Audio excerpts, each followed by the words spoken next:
Hi Clea, I'm you, 9 years into the future. Now the reason I've written you the letter that I sent you and I'm giving you this video is because I've decided to talk to you a little bit about some of the things I've learned in my African American communications class. And that thing is white privilege. Now the reason I've sent this to you as a 10-year-old is because as your life progresses, racial tensions in the United States will get higher. And understanding these topics is very important. I read an essay called Unhardened Hearts, written by Kate Hutton, a grade school teacher.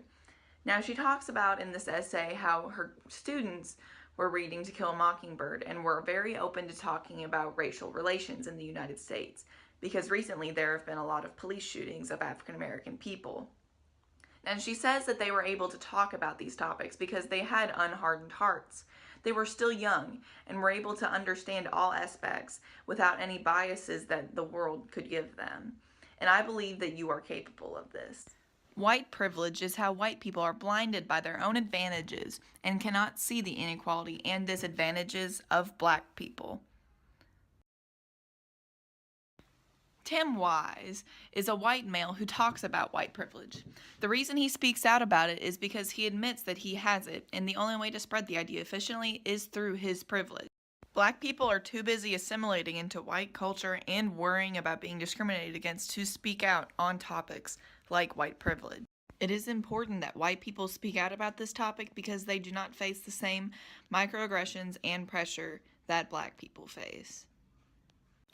For example, in the movie Crash, two black men don't get served at a coffee shop because of their race, and the stereotype that black men don't tip as much, as they said in the movie.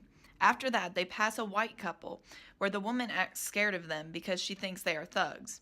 They get mad at the way the lady acted toward them, saying that she didn't even know who they were and just assumed that they were thugs. And because of white privilege, white people don't have to deal with this and think about the harm that this does. White people don't face stress like this because of white privilege, and they don't face the same microaggressions that black people do. This then impacts a lot of the aspects of the lives of African Americans. They have to do things a lot differently than white people have to. Now, this is a very controversial and confusing topic, but with the right tactics, you can convey what it means and how it impacts black people. This includes avoiding bias from the world around, so you can focus on the facts about white privilege. Talking to other white people about white privilege is very important in order to break down this barrier. Remember to keep out your own bias and focus on the facts about white privilege.